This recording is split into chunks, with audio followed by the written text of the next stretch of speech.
Want to stay up to date with everything that's happening on the show? Or do you have a story that you'd like to submit for one of our Listener Stories episodes? You can get in touch with the show via the website at www.hauntedukpodcast.com, on Instagram at hauntedukpodcast, on X at hauntedukpod, or you can email us at contactus@hauntedukpodcast.com. We're also on Facebook and TikTok. And if you want to support the show, you can do it via either Patreon or Ko-fi. Both platforms have exactly the same content, but work in slightly different ways. One of the advantages of Patreon is its sleek user interface, but if you want to avoid those pesky additional charges Apple, Google, and Patreon apply to your subscription, then why not give Ko-fi a try? Simply open a browser window and type ko-fi/Haunted UK Podcast. That's Ko-fi/Haunted UK Podcast, and you'll soon find us. Whichever platform you choose, we're sure you'll enjoy the bonus content. Thanks for listening, and enjoy the episode.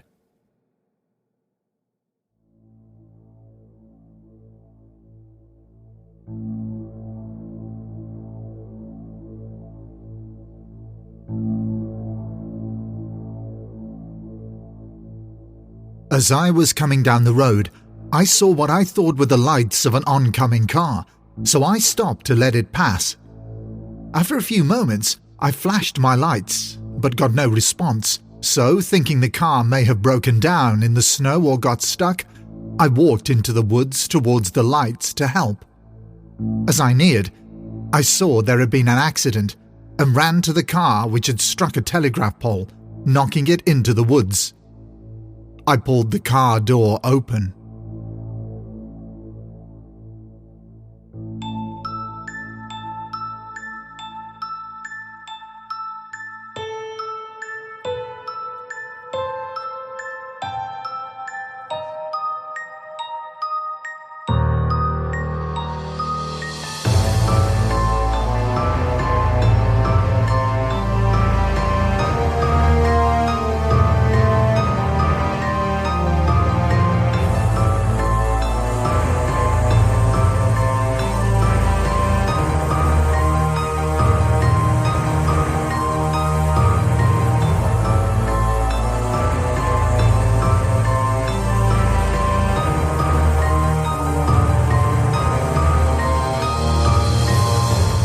This is episode 60, part 2 of the Haunted UK podcast, and we're back with another jam-packed episode of Listener Stories.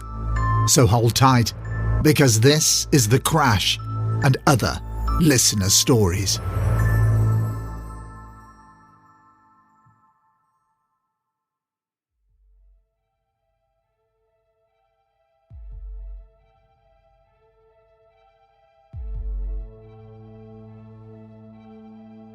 As usual, the response from all of you fantastic listeners has been phenomenal. So many stories, so many experiences, so many elements of the paranormal, and all of them brilliant. A huge thank you to each and every single one of you who have taken the time out to type up your stories and send them into the show. And let's remember, it's never easy to share a story about the supernatural or the paranormal. It takes courage and some vulnerability. Some of these experiences have unsettled some of our listeners in this episode, troubled them even. So to come forward and entrust us with their stories, well, it's massively appreciated. And who knows, maybe it will go towards the solving of the never-ending puzzle of the great unknown which surrounds us each day and night. Let's begin with an incident that occurred nearly 25 years ago, with a sighting in a quaint little English bookstore. Hi there. As I listen to your stories and those of other listeners, I often think about a possible sighting of a ghost or spirit when I was approximately 18 years old. This would be around 2000 or 2001. My dad was, and still is, an avid book reader, and at the time he would occasionally purchase from a small bookshop in Littleborough in Rochdale. We went one Saturday afternoon for a shufty around this bookshop. The owner of the shop didn't just have books in this shop, which was an old bank. He also had a house at the back of the bookshop, just across a little cobbled courtyard, which was filled from top to bottom, every room, every surface, full of books. This house was one of those places you could quite easily get lost in. One room led to another and on to another until, having circled the ground floor, you were met with a set of stairs with books stacked on every step. On this particular Saturday, my dad set about searching for what he was looking for, while my mum found a corner in a small room where she quietly looked through books. My brother and I wandered off in search of fun and interesting books of our own. My eye caught the back of a young man walking up a set of stairs, though I can't remember if there was sound to his walking. There was nothing to make me think he wasn't real. He was wearing beige trousers and a light blue shirt tucked in. I thought he looked very smart and presumed he worked in the bookshop. Intrigued, I decided to follow him to see where he was going. As I reached the top of the stairs, I watched as he went along the landing and then up another set of stairs into a small room. I was only a few seconds behind him, but each time he seemed to disappear just out of sight. I entered the room seconds after I had seen him step through the doorway, but found he was nowhere to be seen. I searched every room for him, but he'd simply vanished.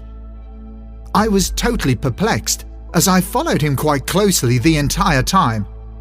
I considered perhaps that there was a secret bookshelf that opened into a hidden room, but as I retraced my steps, there was no possibility that that room could have led into another, since it was located at the end of the building. The man had simply disappeared. It's only as I've got older and become more spiritually aware and open to the idea of us not being the only people in this plane that I wonder whether I encountered a spirit, or just a regular man who went into a secret room. Kind regards, Georgina. We now move on to a quiet country road in the middle of the night where our listener witnessed an apparition, or perhaps experienced a time slip. That will be for you to decide. Here is their story. Hi there. I've recently started listening to your podcast and I'm really enjoying it. I noticed you were after listener stories, and I feel like I have had quite a few experiences to share. However, the following is by far the most extreme. This happened in May and June of 2018. It was between 11:30 p.m. and midnight when I decided to head to my boyfriend's house, approximately half an hour away. At the time, I lived in a town called Rugeley, previously featured in one of your listeners' stories, which borders Cannock Chase. I got into my car, a Fiat 500C, and started driving towards Slitting Mill. Suddenly, I felt like all the happiness had drained out of my body. I inexplicably felt heavy and very depressed, which was extremely out of character for me. I could almost describe it like a feeling of dread. The road which I was driving down had a 60 miles per hour speed limit. It was a village road with sporadic houses which takes you alongside Cannock Chase. I remember feeling somewhat like I was in a trance and couldn't physically drive faster than 30 miles an hour. As you enter Fair Oak along Slitting Mill Road, there is a short stretch of houses. It was quite late, so there were no lights on, and I hadn't passed another car since I'd left my house. I remember feeling a build-up of emotions, as though the sense of dread and heaviness had increased tenfold. It was like somehow I knew something bad was about to happen. Then it happened. Out of nowhere, I saw the figure of a soldier on the right-hand side of the road. The road leading up to this point had been straight, with a clear view of the road ahead, especially considering I had my high-beam lights on. But I didn't see the figure until I was about 15 feet away from it. The figure was that of a man. He stood upright in a military fashion, straight back, one arm by his side and the other holding something to his other side. He was wearing a bright red-coloured jacket, which went down to just above his knees. The jacket had gold embroidery and a large sash which went across it. He was wearing white trousers and long black boots. As I approached, I noticed the object by his side was a large gun with a bayonet. I immediately stopped the car. My windows and convertible roof were already down, and I didn't have the radio on, which was rather out of character for me. Once I had come to a complete stop, I looked back and could still see the soldier in my rear-view mirror. I could see him in my right-hand mirrors, about 10 meters behind me down the road. I remember so vividly seeing the red from my brake lights reflecting on him and marveling that the figure was solid. I kept watching, transfixed in my rear-view mirror.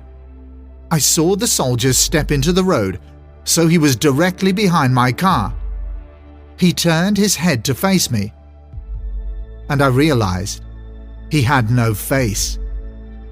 I could only stare on, frozen in fear and disbelief. The man reminded me of one of those wooden dolls you get from IKEA, whose features are completely smooth.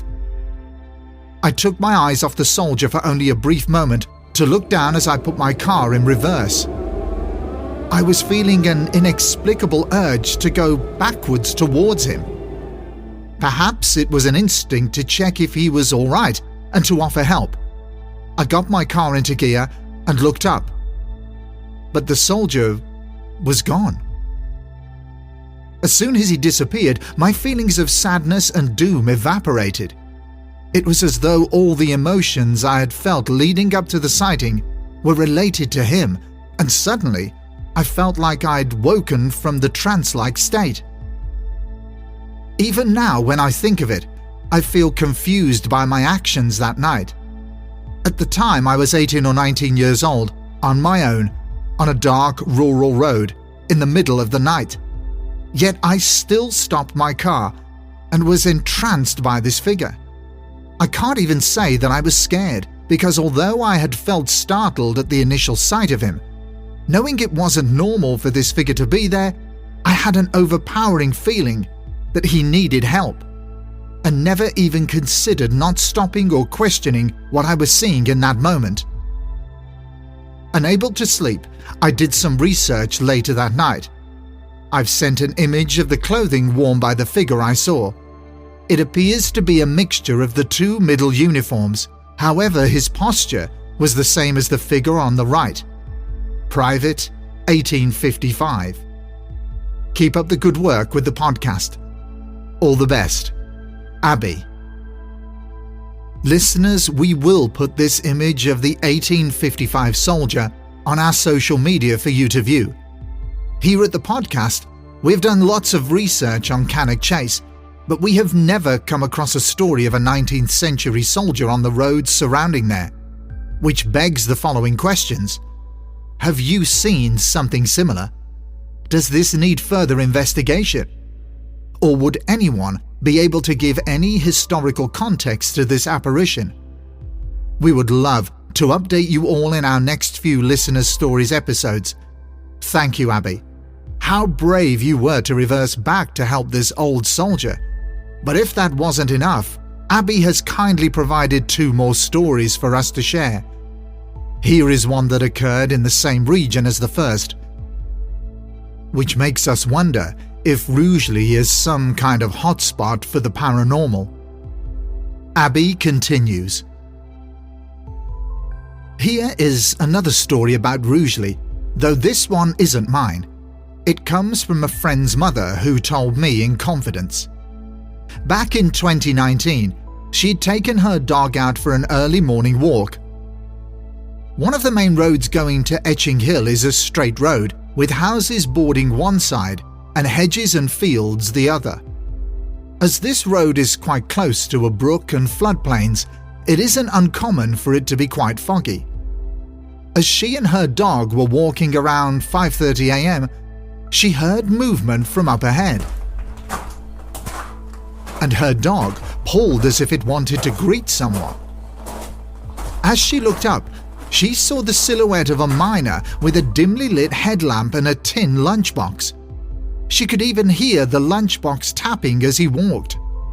As the path is quite narrow, she stepped into the nearest driveway to allow the miner to walk past. She waited approximately 10 seconds, which should have been more than enough time for him to have walked past. But he didn't, and she would have clearly seen him if he'd done so. She peeked her head around to see where he was, but the miner had vanished. She looked up and down the road, but still nothing. The stretch of road where she and the man had been walking had hedges on both sides, so the miner couldn't have gone up a path or crossed the road. She noted the dog looked to be as confused as she was. Rugeley itself was a mining town in the 1960s, so it could have been a miner from days gone by, on his way to work. Lastly, Abby tells of ghostly happenings in a bungalow that once belonged to her nan. Another story comes from my great-grandmother, who passed away in 2009. She lived next door to my nan in adjoining bungalows. When my parents got married in 2010, my nan passed the house deeds on to them as a wedding present. Shortly after, work began to refurbish the house to turn it into a rental property. My great-grandmother had been bound to her house for the last 12 years of her life, unable to go outside due to mobility issues. My nan would visit every day to bring essentials and to check on her. Both houses were bought as new builds in the 1960s, so it is safe to say that both my great-grandmother and my nan were very fond of the houses. As work commenced to refurbish the bungalow, we began to notice odd occurrences. As I was only 10 or 11 at the time, most of my time after school and at the weekend would consist of going over to the bungalows to help out where possible. One of the things we couldn't explain was the doorbell being rung with nobody there. Now, I know with electrical things there's always the possibility of faulty wiring. However, we had already taken the batteries out of the ringer and unplugged the receiver, yet the doorbell continued to ring. At this point, my parents thought it would be best to throw it away, as to them, there was obviously some form of backup battery in it which we hadn't found, so they tossed it away thinking that would be the end of it. However, after the doorbell was thrown away, the knocking began. Knocking would regularly be heard coming from the front door. The bungalow had no windows overlooking the front, but as soon as we would walk into the kitchen from the living room, "Hang on, just coming," to see where the knocking was coming from, it would stop. We knew it was coming from the front door because when we'd finally get to the door to look out, the metal bars in the window of the door would still be vibrating from something knocking on the glass. The knocking was loud enough to be heard from the back of the property. It would happen at all times, whether there were works going on at the house or if there was only one person there, and we could never find an explanation. The first tenant to move into the house lived there for 7 years. He was a down-to-earth and honest man who informed us that there were odd things happening at the house, such as items going missing and being found in completely different areas, cold spots throughout the property, and the feeling of being watched or followed. He would also report a strong smell of cigarettes, as if there was someone smoking in the room with him. Then the smell would simply disappear as quickly as it came. Once that tenant moved out, it was my job to find someone new to rent the house. I just finished showing an older woman around one day, and we were in the middle of the bungalow. The woman really loved it and said yes to the tenancy on the spot. As soon as she said yes, there was an almighty bang, which made both of us jump out our skins. The house was entirely empty, so I had a quick look around and noticed that no doors had slammed shut, None of the windows were open, so it wasn't a stray gust of wind. When I returned to the lady, I made up a lie that a bird had hit the window to make her calm down. I checked in the following day to see if she still wanted to proceed with the house, and I never heard back. Presumably the incident had quite literally scared her off. My nan's house, the house next door to the one I've just told you about, also had some weird goings-on. My nan's partner who lived at the house swore that he would hear someone hammering the door in the night at least once a week. He said, quote, "Not like a tap. It was like they were trying to break the bloody door down," end quote. He said he'd been hearing it for years and we all thought he was crazy. However, one time I was over at my nan's having dinner and watching some late-night TV. It was getting to be about midnight and we were all sitting in the living room. Suddenly there was an urgent knocking from the front door, which lasted for about 10 to 15 seconds. I jumped out of my skin and my nan looked at me and said, quote, "Well, at least you've heard it for yourself now," end quote. Apparently, she'd also been hearing the knocking for years but had decided not to tell anyone after she saw how we had reacted to her partner. I got up and looked into the kitchen and there was nobody at the door. There was a motion-activated light above the door which would go off at the slightest movement, but the light hadn't turned on. When I got to the door to open it, I could see the metal beams in the glass vibrating just like my great-grandmother's house next door, so the sound had definitely come from that door. A couple of years ago, my nan and her partner were both in hospital due to ill health and falls, resulting in additional accessibility equipment being required in the bungalow. I decided to stop overnight at the house so that I could deep clean and be there first thing in the morning when the equipment was scheduled to be delivered. I woke up in the morning and made some coffee before heading back to sit in bed. That was when I noticed something pop its head around the corner of the bed's baseboard. I turned my head to see more clearly and stared as a large, fluffy cat walked from the floor at the bottom of the bed to the patio doors about 3 feet away. It wasn't too odd to see a cat at my nan's house. She was constantly feeding strays and had too many to count over the years. However, this cat walked through the patio doors and then faded away. It was only then that I realized I hadn't seen a real, living, breathing cat. My nan now suffers from dementia and has moved into a nursing home, so for her birthday I brought her a digital photo frame. After going through all of her old photos and surprising her with it, she noticed a picture of her and one of her many cats. I admittedly hadn't paid much attention to the pictures when I was uploading them. Suddenly she said, quote, "Oh look! Oh, he was my favourite. You know, he has never stopped coming to sit at the bottom of my bed," end quote. I went cold when she told me, as I had never told anyone about seeing the cat whilst I stopped over at her house 2 years prior. And when I took a closer look at the photo, I saw it was the exact cat I'd seen walk through the patio door that day. I think those are all my stories for now. Thanks as always, Abby. Abby, again, thank you so much. What a variety of experiences, and we would love to know if anyone else has seen anything to do with miners in the town of Rugeley. Next, we have a story from an anonymous listener who, for a time, shared their home with the ghost of a previous resident. Hi there. I hope this might be of interest. I'd prefer to remain anonymous. Love the show. Cheers. I'd like to start by explaining that I love ghost stories. The rational side of my brain always thinks that there should be a reasonable explanation, but sometimes there are simply no answers.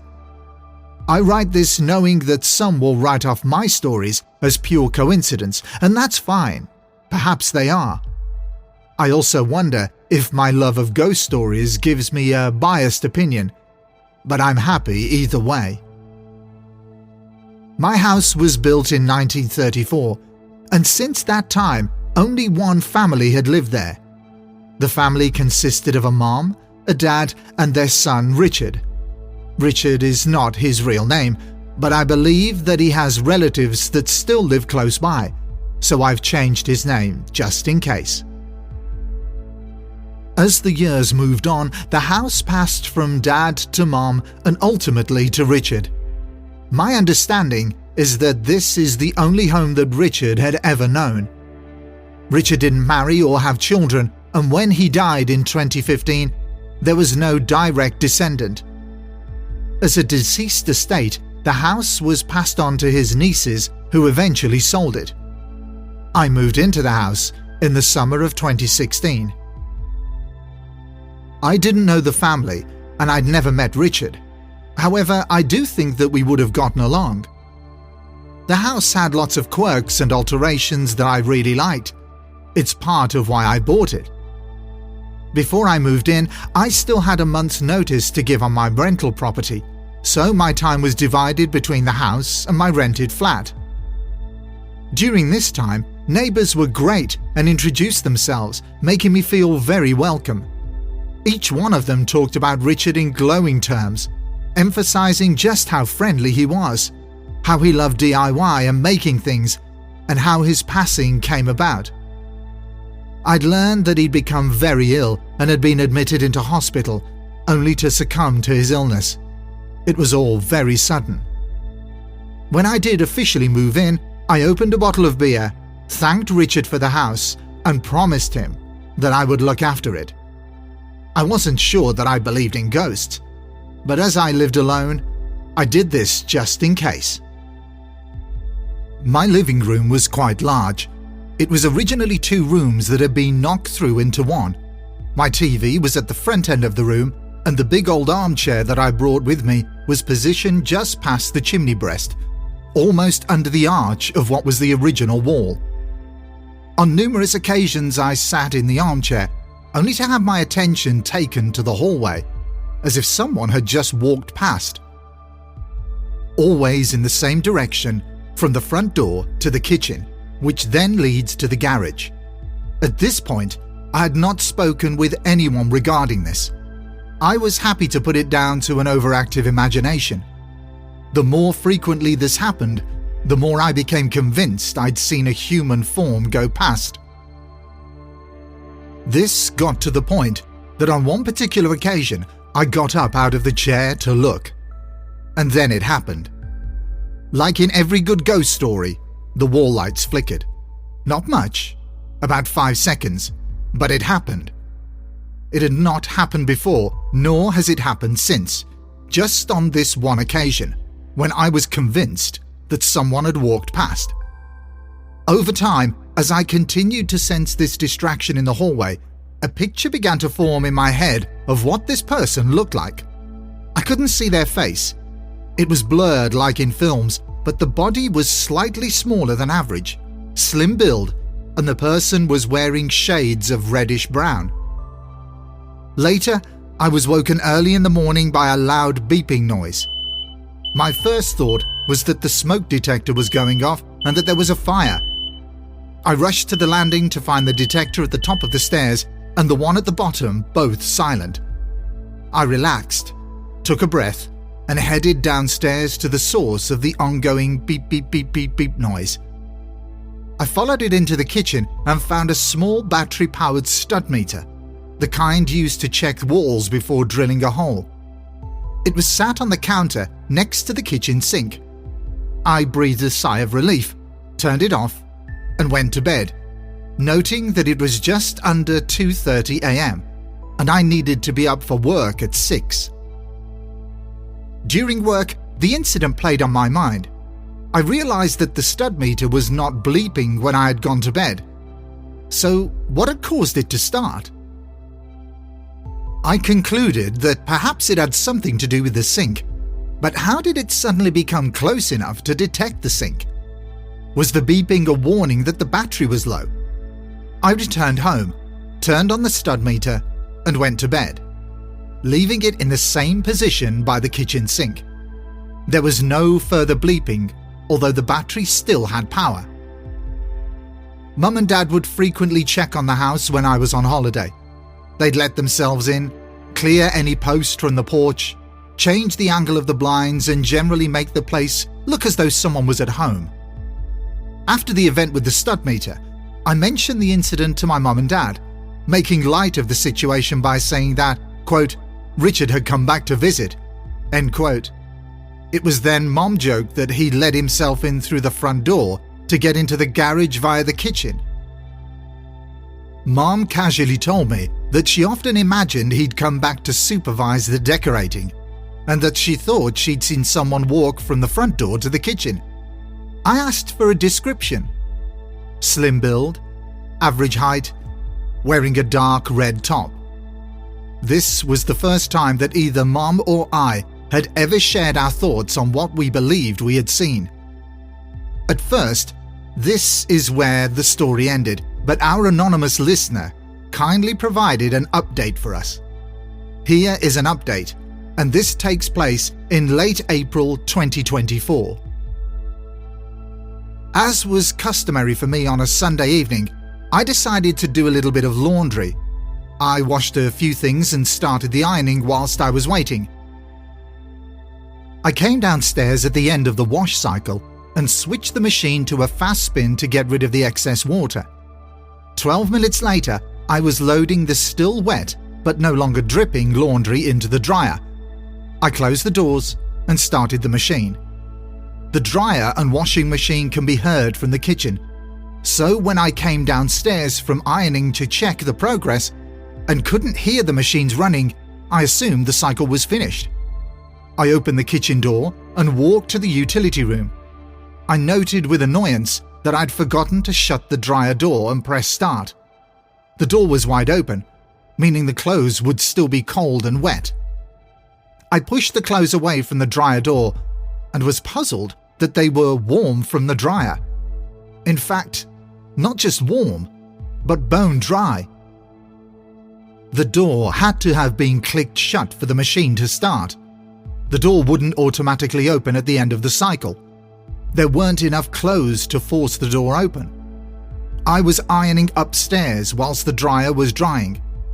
I pushed the door, but did not click it shut. It didn't swing open, but rather stayed in the position it was left in. I don't know whether Richard really does come to visit, but there are enough coincidences to make me wonder. I've never felt threatened by the events that happen in my house. I actually feel a genuine warmth and comfort that Richard still loves this house. Next, we travel to Leicestershire, where frightening occurrences eventually push our listener to move their family to a new home. Hi there. I've only recently started listening to the podcast, starting with the vertical plane, but I think I have pretty much caught up with every episode. I'm addicted. I want to share with you the haunting my family and I experienced at my old home, which was an early 1900s terraced house in a small town called Shilton in Leicestershire. I bought this home in 2014 with my ex-wife, then after our separation bought her out of the property in 2016 and moved back in. I lived there with my partner and my two daughters, who were with me 50% of the time. At the time of living there, my daughters were 2 and 5. At first, all was calm. We would hear the occasional creak or bang, but always assumed that it was just old house noises. After a few months of living there, the footsteps started. Most days we would hear footsteps walking along the landing from the girls' bedroom towards the front of the house and into mine and my partner's bedroom, which looked out over the road. This would happen at all times of the day and night. On a couple of occasions, while my partner and I were in bed, we heard footsteps walk into the room and round to the foot of our bed. Needless to say, we slept downstairs or with the lights on when this happened. We usually responded to these footsteps with a "hello" or "God bless." Occasionally, we would get overwhelmed by the smell of smoke. Not cigarette smoke, but the smell of an actual fire. This continued for a few weeks, and we began to notice that just prior to the footsteps, our dog would stand at the bottom of the stairs, looking up, and growl. He was the most gentle and sweet dog, so to hear him growl was quite unnerving. My partner and I, both working for the police at this time, were often on opposite shifts. Numerous times, I would receive a text from her asking why I had left the girl's bedroom door open, allowing the dogs in there. I knew I'd shut it and had no explanation for her. We then discovered if we shut the girl's bedroom door to a full close, within 5 or 10 minutes, we would hear the handle go down and the door being pulled open. As time went on, these happenings began to escalate. The stairs were open to the lounge, and from the sofa you could see the top of the stairs, our bedroom door, and part of the landing.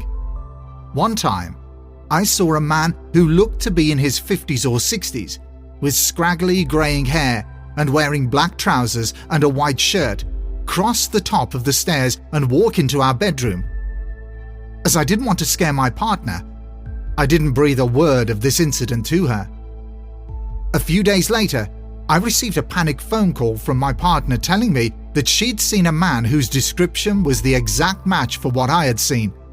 Shortly after this, I hosted a boys' night with some of my friends. We had a takeaway, watched some movies, and just had a bit of a laugh. Out of nowhere, 2 of my friends darted upstairs, convinced there was an intruder. When they explained what they had seen, it was once again the same man that I had witnessed at the top of the stairs. My eldest daughter would wake up in the night to ask me to tell the man to leave her room. She would describe exactly what we had seen and said that he was coughing and keeping her awake. She indicated in which corner of the room he was stood, staring at her.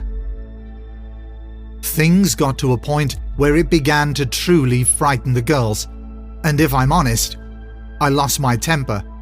We were downstairs one night when we heard the girl's bedroom door open.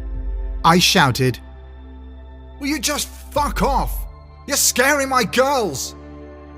Unfortunately, this only escalated things, and we began to see dark shadows, hear heavy breathing, more footsteps and growling. Items would be moved, and a large keyring with my work and car keys flew off the table and nearly hit my youngest daughter. Enough was enough. I contacted the local Church of England church, and the vicar was amazing. He got me to keep a diary of the happenings and liaised with the deliverance team of the diocese. During the vicar's visit, I was telling him about the footsteps when, right on cue, we heard the heavy thump, thump, thump of someone walking along the landing. From there, the vicar made an appointment to come back and bless the house, saying prayers in every room and every entrance to the property. My partner and I carried out some research on the home and discovered that the terraced house next to ours had burnt down, killing a father and 2 daughters. This sent shivers down my spine, as it all seemed to add up. Unfortunately, after these incidents, the house did not feel like a home anymore. My daughters were scared and didn't want to be there, so we decided to sell up and move. About 12 months after the move, the new owner reached out to ask whether we'd ever heard footsteps in the house. That is indeed a chilling story, with a poignant conclusion. The links with your own situation are unsettling too. Was he drawn to you perhaps? And we can't ignore the fact that other people in your life also saw this ghostly man. The fact that he responded to you when you shouted in frustration at him suggests an intelligence, that he was able to interact with you, so possibly not a residual haunting. But who knows? But the experiences from our anonymous listener are not over yet. He very kindly provided an additional chill-inducing experience from his time working as a police officer. Our anonymous listener continues. In addition to that story, I have a couple of stories from different jobs. As I stated earlier, I was a police officer for 15 years before being injured and medically retired.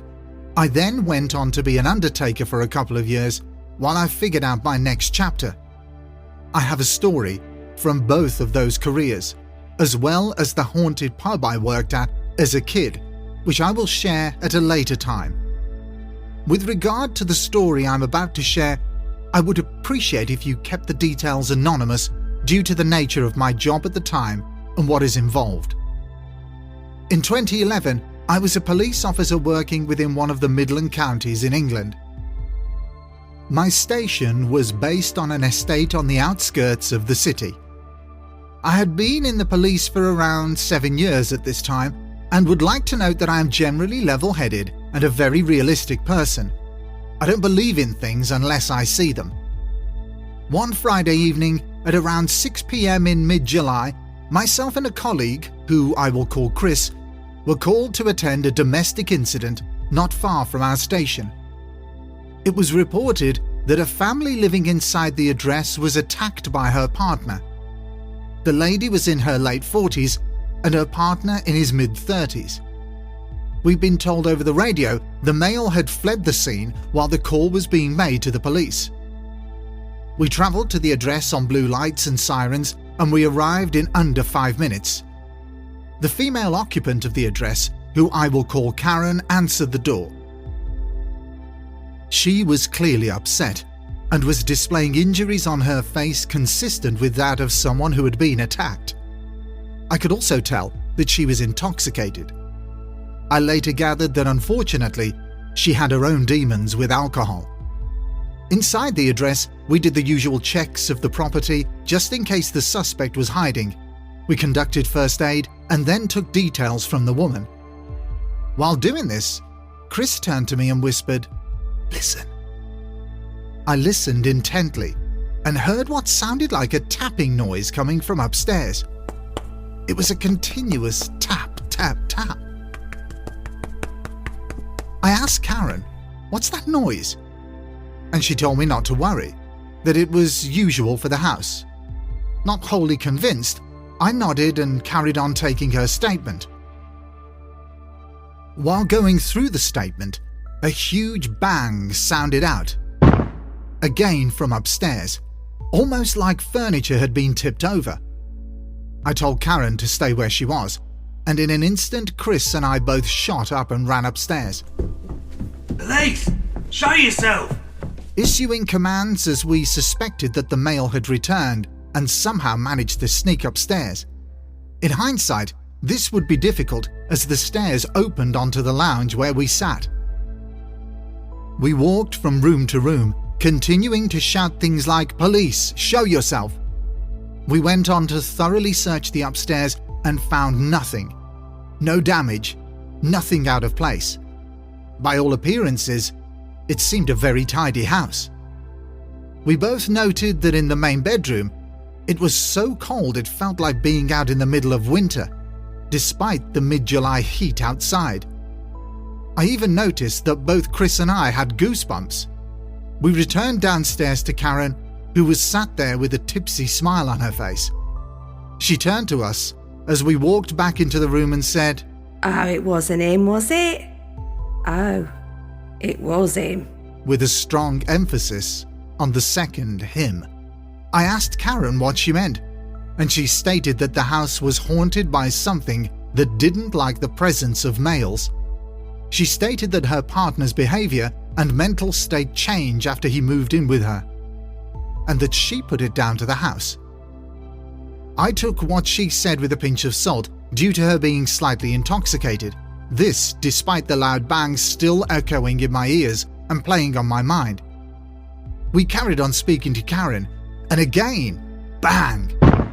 Again upstairs, we ran back upstairs and once again found nothing but the horrendous cold which we'd experienced the first time. Upon our return downstairs, Karen was once again smiling, almost giggling at us. We were just finishing off our statement when suddenly we both heard what sounded like someone running down the stairs, which opened into the lounge where we were sat. I braced myself, ready to receive what I believed would be the male suspect. But no one was there. Karen looked at us both and she said, I think it's best if you just go. He's not happy that you're here. So, me being a 6'2", 17-stone brave police officer, made his way out incredibly quickly. My partner Chris followed closely behind. On the drive back to the station, Chris and I were very quiet. In our silent mood, I decided to pull into a local industrial estate, which I knew would be empty at this time of night, so I could catch my breath as I felt my heart was beating out of my chest. We stepped out of the car to have a cigarette, and I looked at Chris and blurted out, "What the actual fuck was that?" Chris simply stood there looking pale and nauseous. In that moment, we decided that we should never mention the bangs and footsteps to anyone.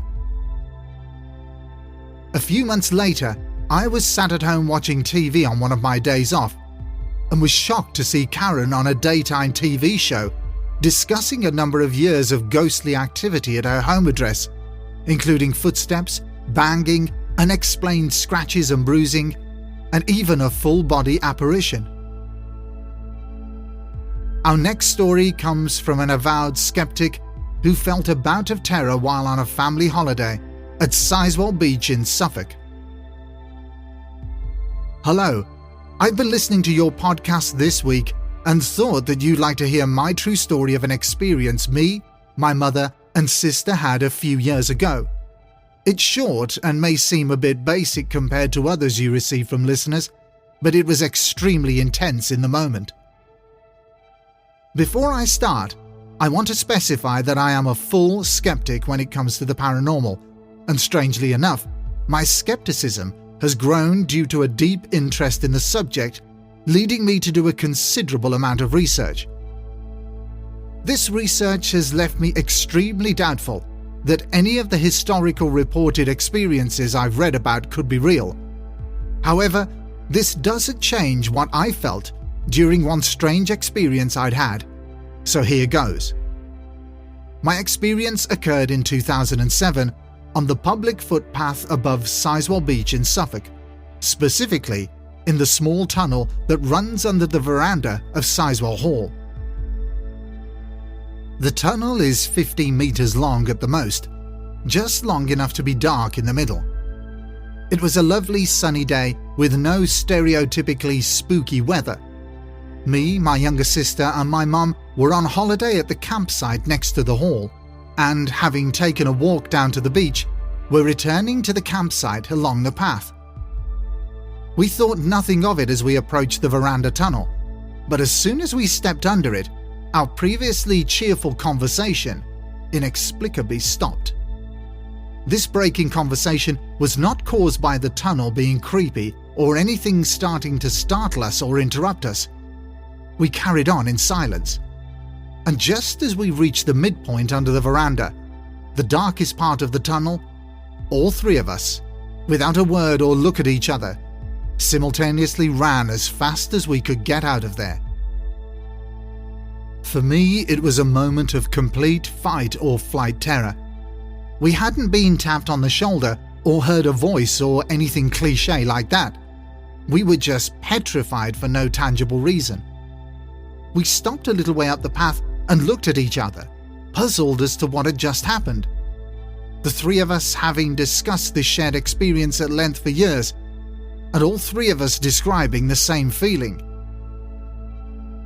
Now, most paranormal sightings are well reported, so over the years I've researched the location, thinking Sizewell Hall must have reports of hauntings with being such an old building. But no, nothing. That's really the biggest reason I've sent this story in, hoping that another listener may have been there and experienced something similar. It's a well-used public footpath after all, so it's entirely possible. I've attached a couple of photos to show where the experience occurred. I hope I've properly painted a picture of a complete skeptic having the one potentially paranormal experience of his life. Thanks for such a great podcast. Sincerely, Will. Thank you, Will. How absolutely fascinating. And of course the question I am now going to ask is, has anybody experienced anything at Sizewell Hall in Suffolk?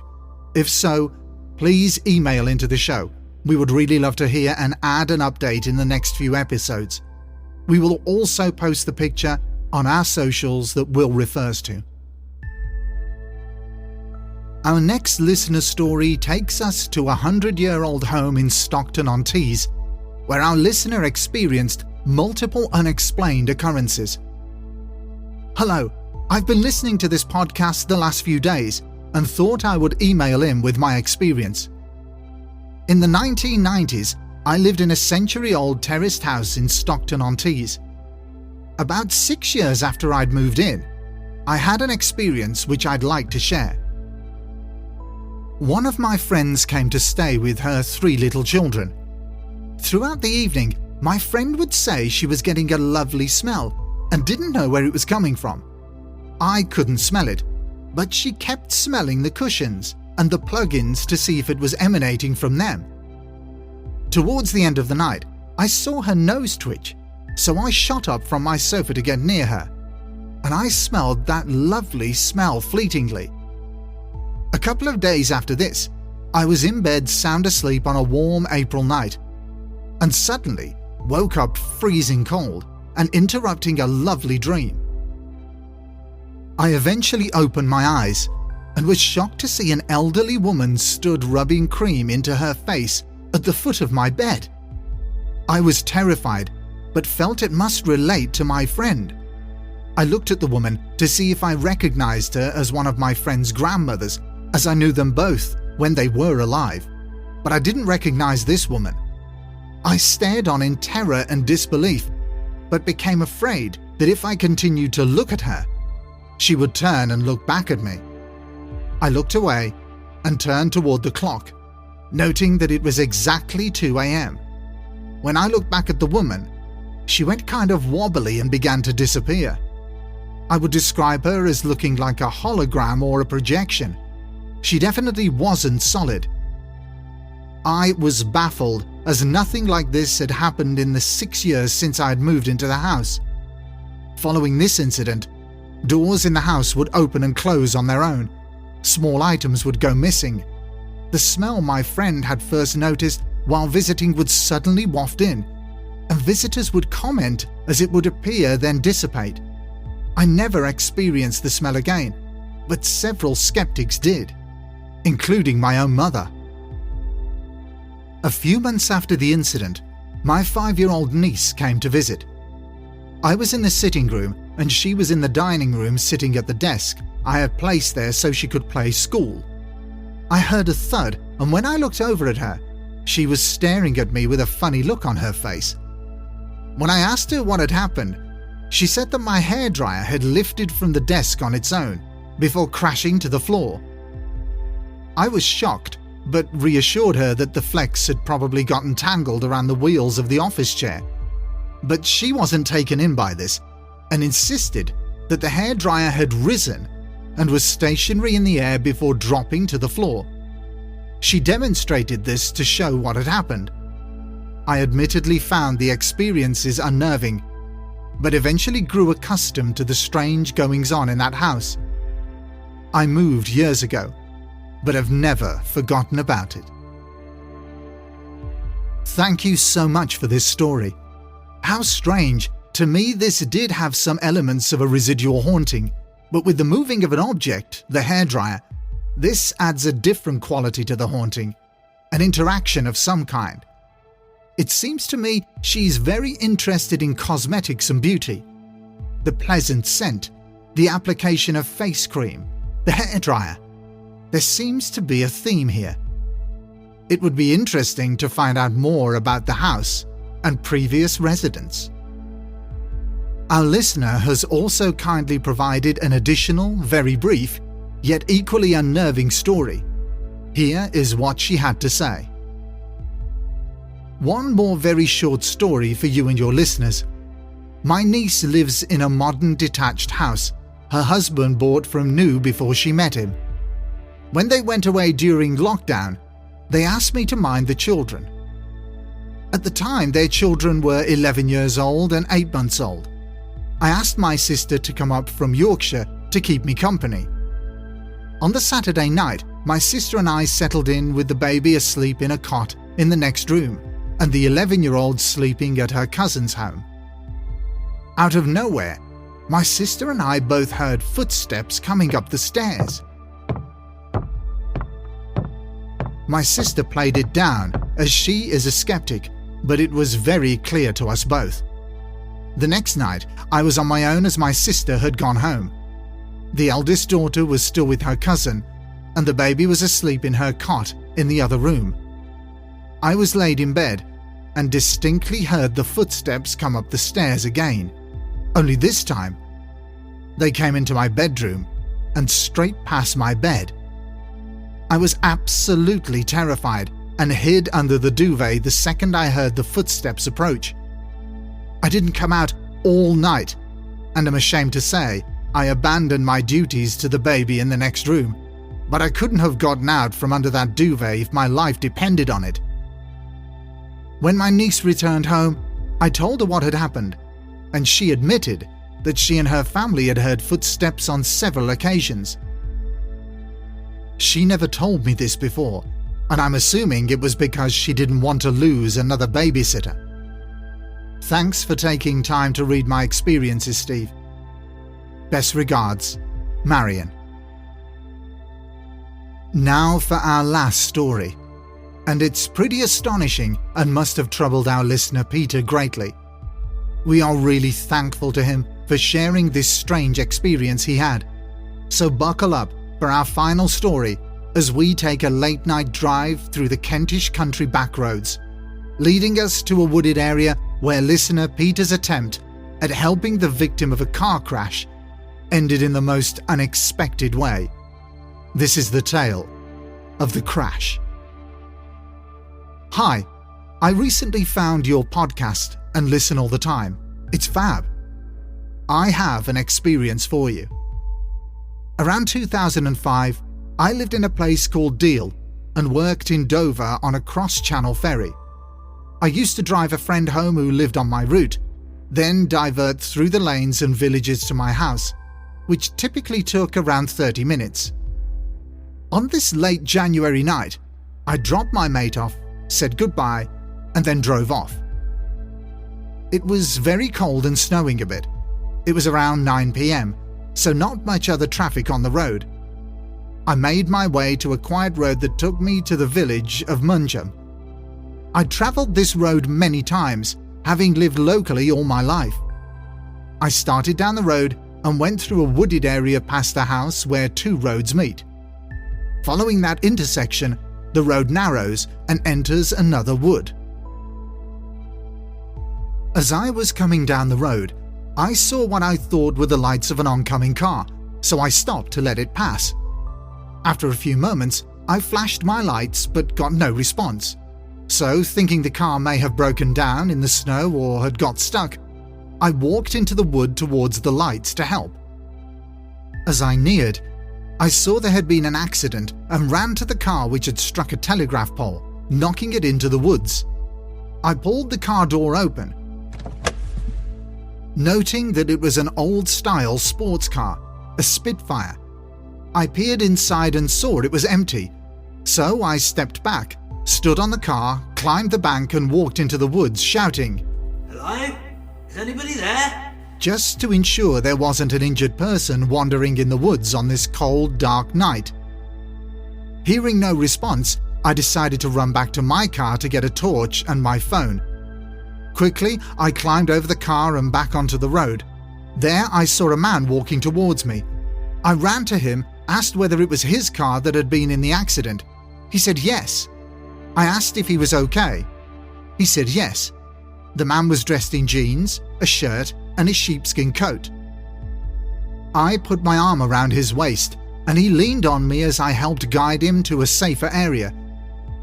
As we got close to the car, He asked me to leave him there. I agreed and helped him take a seat in his car.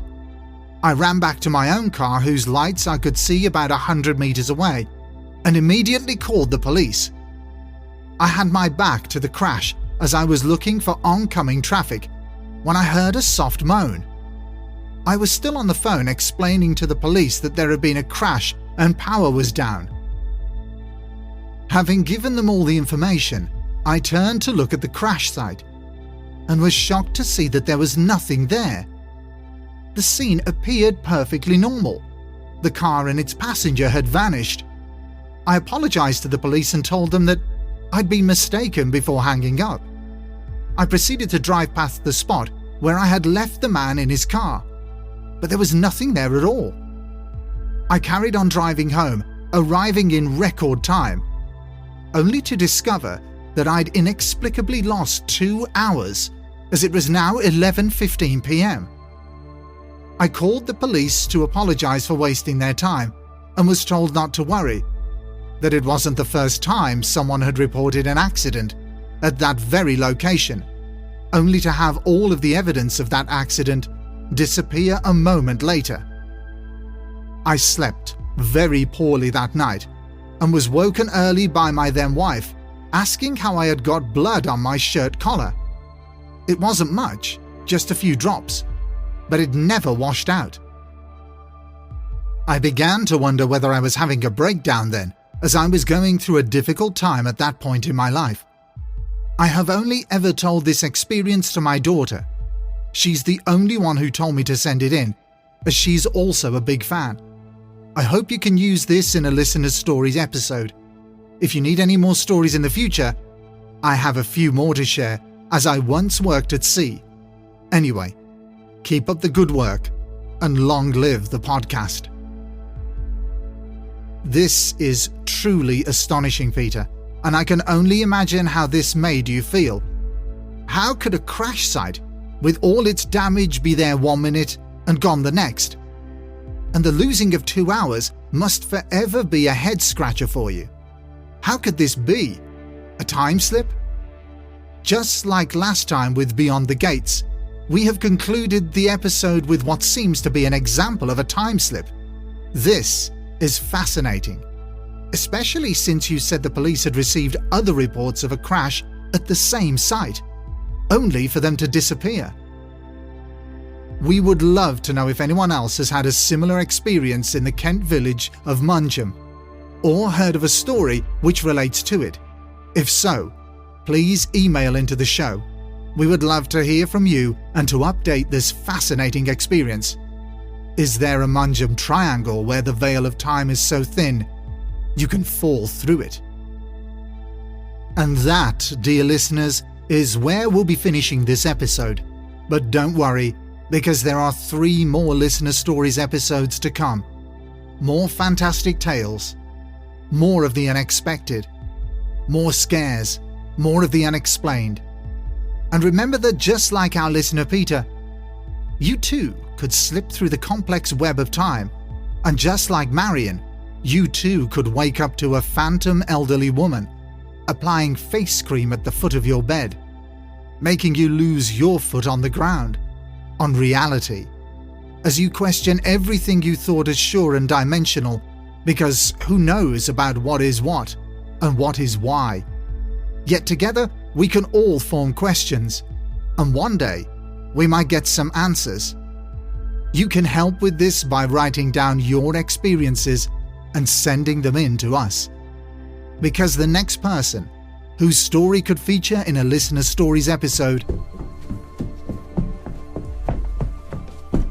could be you.